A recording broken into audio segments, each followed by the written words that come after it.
Hello friends, welcome back to our channel. आज हम इस वीडियो में बात करेंगे निफ्टी 50 के बारे में कि निफ्टी में क्या हुआ, और निफ्टी के बाद हम एक ऐसे स्टॉक के बारे में बात करेंगे जो कि मुझे बहुत ही अच्छा लग रहा है और मैं भी एक्यूमुलेट कर रहा हूँ। मैं आपको हर वीडियो में बताता भी हूँ, तो वो सारी ही बातें इस पर्टिकुलर वीडियो में करने वाले हैं। अगर आप मेरे चैनल से अभी तक नहीं जुड़े हैं तो मेरा एक ही रिक्वेस्ट है कि आप मेरे चैनल से जुड़ जाइए by subscribing my channel and hit the bell icon, so that जब भी मैं कोई नई वीडियो डालूँ आपको सबसे पहले नोटिफिकेशन आ जाए।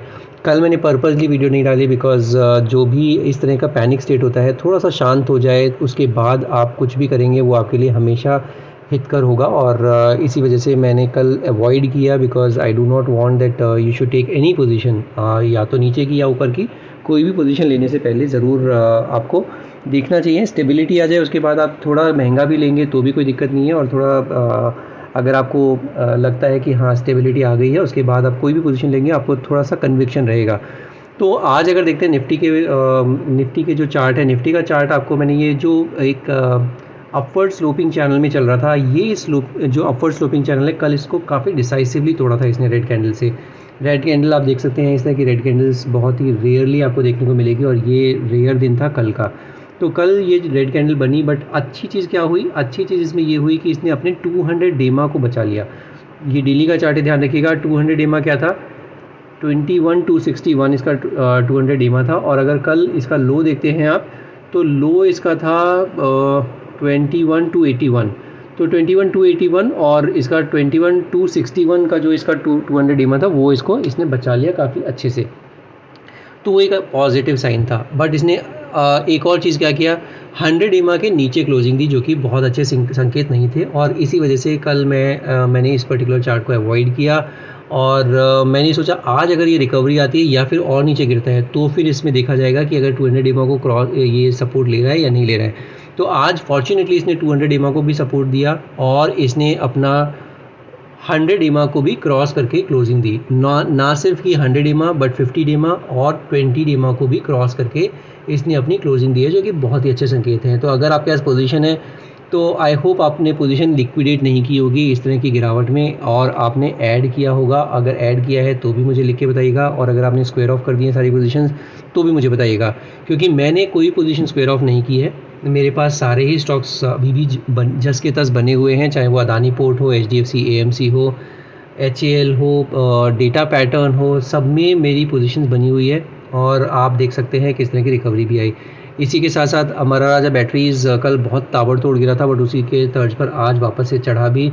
कल मैंने वोडाफोन आइडिया में और अपनी पोजीशन ऐड की थी, तो वो आज देखिए कितनी ज़बरदस्त रैली दिखाई है वोडाफोन आइडिया में।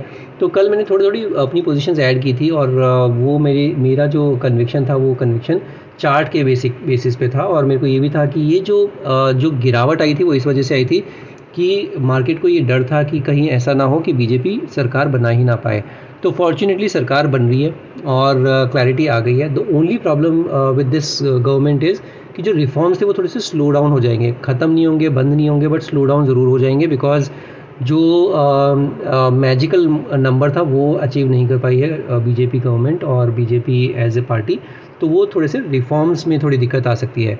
But at the same time ये एक इवेंट था, इवेंट निकल गया है। अब वापस से एज़ इट इज़ रैली या फिर एज़ इट इज़ बाज़ार का मोमेंटम जारी रहेगा। अब क्या करें, अगर आपके पास निफ्टी में पोजीशन है तो बने रह सकते हैं। स्टॉप लॉस क्या लगाना है, स्टॉप लॉस लगाना है 22,050 का, 22,050 या 22,564, 413। ये सारे ही लेवल्स बड़े इंपॉर्टेंट हैं। अगर ये नीचे की तरफ निकल जाते हैं तो एक बार के लिए निकल जाएगा। लास्ट जो मैं एक लेवल बता रहा हूँ 22,051 का, वो एक ध्यान रखिएगा, अगर उसके नीचे जाता है तो एक बार के लिए निकल जाएगा। और उसके बाद इसमें जब ये वापस से ऊपर चलना शुरू होगा या फिर इस जोन में आएगा जो मैंने ये अपवर्ड ये जो स्लोपिंग चैनल है इसके ऊपर अभी आ गया है डिसाइसिवली, अगर इसके नीचे जाना शुरू होता है तो एक बार के लिए निकल जाएगा। और फिर जब तक ये इस चैनल के अंदर नहीं आता तब तक कोई फ़ायदा नहीं है इसमें वापस एंट्री करने का। तो ये ज़्यादा निफ्टी का चार्ट।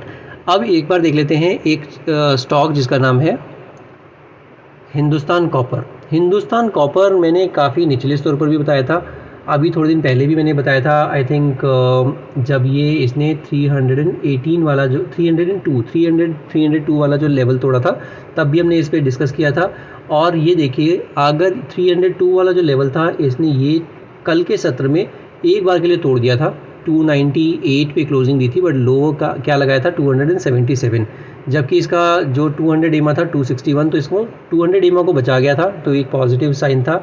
बट अपने जो 100 EMA है वो ज़रूर बीच कर दिया था इसने, तो एक बार के लिए नेगेटिविटी आई थी, बट फिर भी इसमें आप 302 जो इसका लेवल था, जो इसका ब्रेकआउट था, उस इसने वापस से इसी को किया है, रीटेस्ट किया है, और आज इसने अच्छी खासी इसके ऊपर चाल दिखाई है। तो अब क्या करें, अब अगर पोजीशन है तो 302 या फिर कल का जो लो था इसका एक स्टॉप लॉस लगा लीजिए, जो कि था 277.90, 278 टू बी प्रिसाइज, 278 पकड़ लीजिए। 278 अभी नहीं तोड़ना चाहिए, अगर 278 तोड़ता है तो एक बार के लिए निकल जाएगा, क्योंकि उसमें फिर कोई मतलब नहीं है, और 262 तक आने की दमखम रखता है। बट अब मुझे लगता है अगर स्टेबिलिटी आ गई है, एक बार के लिए जो बॉटम है वो बन चुका है, तो 278 का एक बॉटम मान के चलिए, और इसमें आप बिल्कुल नई पोजीशन भी बनाने के बारे में सोच सकते हैं।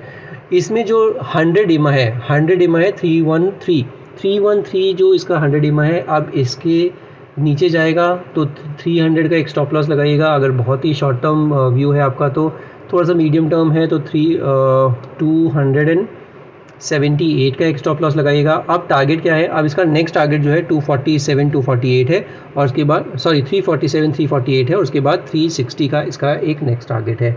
डिस्क्लेमर ध्यान रखिएगा, हिंदुस्तान कॉपर में मैंने पहले पोजीशन बताई थी, बट उसके बाद मैंने पोजीशन बनाई भी है अपनी, तो आप जो भी डिसीजन लीजिए अपने फाइनेंशियल एडवाइजर डिस्कस करके लीजिएगा। तो 360 के ऊपर अगर ये जाता है तो फिर ये इसके लिए हर्डल रहेगा 400 के आसपास।